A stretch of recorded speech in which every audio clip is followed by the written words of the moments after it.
ভোটের আগে ক্রমশ উত্তাপ বাড়ছে বঙ্গ রাজনীতি। জেলাগুলো থেকে ইতিমধ্যেই ছোট মাঝারি হিংসার খবর উঠে আসছে সংবাদ মাধ্যমে। 2026-এর বিধানসভা নির্বাচন বঙ্গ রাজনীতিতে সবচেয়ে কঠিন পরিস্থিতির মধ্যে হতে চলেছে, অন্তত এমনটাই মত রাজনৈতিক বিশেষজ্ঞদের। এই পরিস্থিতির মধ্যে বিস্ফোরক অভিযোগ আনলেন জনতা উন্নয়ন পার্টির সভাপতি হুমায়ুন কবির। সুপারি কিলার দিয়ে তাকে খুন করার ষড়যন্ত্র করছে জেলার এসপি, এমনটাই অভিযোগ শুনেছেন হুমায়ুন। সাংবাদিক বৈঠকে হুমায়ুন কবির দাবি করেন, রাজনৈতিকভাবে রাজ্যের শাসক দল তৃণমূল কংগ্রেস তার মোকাবিলা করতে পারছেন না, আর সেই কারণেই সুপারি কিলারের মাধ্যমে পৃথিবী থেকে তাকে সরিয়ে দিতে চাইছে তৃণমূল কংগ্রেস।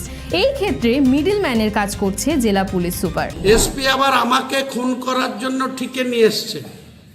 উনি আমার বিরুদ্ধে আমাকে খুন করার জন্য, আমি রাস্তায় গাড়িতে যা আশা করি সেটা দুজন সুপারি কিলারকে এসপি বরাত দিয়েছে যে হুমায়ুন কবিরকে গাড়ি অ্যাক্সিডেন্ট করে খুন করে দিতে হবে। কারণ হুমায়ুন কবিরের রাজনৈতিক মোকাবেলা করতে পারছে না, তাই হুমায়ুন কবিরকে এইসব করার জন্য পুলিশের এসপিকে নিয়োগ করা হচ্ছে। কমিশন ইলেকশনের শিডিউল ডিক্লেয়ার করুক, এসপি মুর্শিদাবাদ কোথায় থাকে, ওসি লালগোলা অতনু দাস কোথায় থাকে, মুর্শিদাবাদের প্রশাসন কোথায় থাকে, এটা আমার চ্যালেঞ্জ।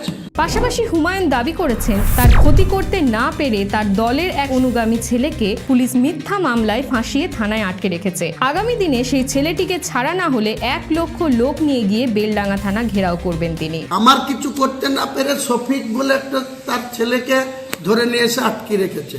আমি আইসিকে বলেছি যদি না ছাড়ে লাখ লোক নিয়ে গিয়ে বেলডাঙ্গা থানা ঘিরবো, দেখবো এসপির কতটা দম আছে আর বেলডাঙ্গা আইসির কতটা দম আছে। কালকেই ঘিরবো বেলডাঙ্গার আইসিকে, যদি ওই শফিকের ছেলেকে না ছাড়ে। কালকে এক একটা ইট খুলবো বেলডাঙ্গা থানা, এক একটা ইট খুলে নেব, কত গুলি আছে, কটা চালাবে, আর বেলডাঙ্গা থানার ইট কালকে খুলবো। আইসির সাথে বোঝাপড়া করব, এসডিপিওর সাথে বোঝাপড়া করব কালকে।